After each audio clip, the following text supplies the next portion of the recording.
Sir morning ನಾನ್ sir Renukappa sir ವಿಜಯನಗರದಿಂದ. ಹೇಳಿ ಹೇಳಿ ರೇಣುಕಾ, ಆರಾಮ ಸರ್? ಹೇಳಿ ಹಾ ಸರ್. ಸರ್, ಕನ್ಫರ್ಮೇಶನ್ ಕ್ಲಾರಿಫಿಕೇಶನ್ ಮಾಡ್ಕೊಳ್ಳೋಣ ಅಂತ ಕಾಲ್ ಮಾಡಿದೆ. ಹೇಳಿ ಸರ್, ಹೇಳಿ ಸರ್. ಹಾ ಸರ್, ಅದೇ ಇವಾಗ ಕನ್ಫರ್ಮ್ ಸರ್, ಇವಾಗ ಬ್ಯಾಂಗ್ ಇದಕ್ಕೆ ಹೋಗ್ತಾ ಇರೋದು Hindi Big boss.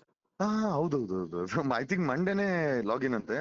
Okay okay Monday house entry ಅಂತೆ. ಇವತ್ತು 3 ಗಂಟೆಗೆ I think Salman is coming on a video. I think Salman ಒಂದು 4-5 ಜನ ಆಡಿಷನ್ ತಗೊಳ್ತಾರೆ ಇವತ್ತು. ಫೈನಲ್ ಆಡಿಷನ್ ಅದು. ಓಕೆ ಓಕೆ ಓಕೆ ಅದೇ ಅದೇ ಅದೇ ಲಾಸ್ಟ್ 5 days ಇಂದ they are trying to reach me. ಅದೇನಾಗ್ಬಿಟ್ಟಿದೆ, ಇದು 18th ಸೀಸನ್ ಅವ್ರದ್ದು, ಓಕೆ ನಮ್ದು 11th ಸೀಸನ್. ಹೌದು 18th ಸೀಸನ್ ಅಲ್ಲಿ ಅವ್ರದ್ದು ಸೆಕೆಂಡ್ ಮಂತ್ ಕ್ಲಿಯರ್ ಆಗ್ಬಿಟ್ಟಿದೆ. ಈಗ Okay. ಫೈನಲ್ ಲಾಸ್ಟ್ 4 ವೀಕ್ ಅಲ್ಲಿ ಇದಾರೆ ಅವರು. ಓಕೆ ಸೊ ಲಾಸ್ಟ್ 4 ವೀಕ್ ಅವ್ರ ಜೊತೆ ಇರ್ತೀನಿ ನಾನು. ಖಂಡಿತ ಖಂಡಿತ ಸರ್. ಅಲ್ಲಿ ಸಲ್ಮಾನು ಇಲ್ಲಿ ಸುದೀಪ್. ಬಟ್ ಆದ್ರೆ ಸೀರಿಯಸ್ಲಿ ಇಲ್ಲ, ನಿಮ್ಮ ಒಳ್ಳೆ ಇದಿದೆಯಲ್ಲ ಸರ್, ಚಾರ್ಮಿಂಗ್, ಮಾತಾಡೋ confidence level yes yes sir, yes sir. ಎಲ್ಲ ಒಳ್ಳೆ ಇದಾಗಿದೆ. All the very best sir. Thank you sir. Salman ಮಾತಾಡಿದ್ರು. I think he spoke to me on the phone. Okay okay okay okay ನಡೀತಾ ಇದೆ ಸರ್, ಏನೇನು ನಡೀತಾ ಇದೆ. Sure. ಅದು ಗೊತ್ತಿ, ಬಿಗ್ ಬಾಸ್ ಅಲ್ಲಿ ಸ್ವಲ್ಪ ಸೀಕ್ರೆಟ್ಗಳು ಜಾಸ್ತಿ, ಹೆಚ್ಚಾಗಿ ಏನು ಮಾತಾಡಲ್ಲ. ಓಕೆ ಓಕೆ ಅಂತೇಳಿ ಆಕ್ಚುಲಿ ಲ್ಯಾಂಗ್ವೇಜ್ ಬಗ್ಗೆ ಕಾನ್ಫಿಡೆನ್ಸ್ ಇರ್ಲಿಲ್ಲ ಅವ್ರಿಗೆ.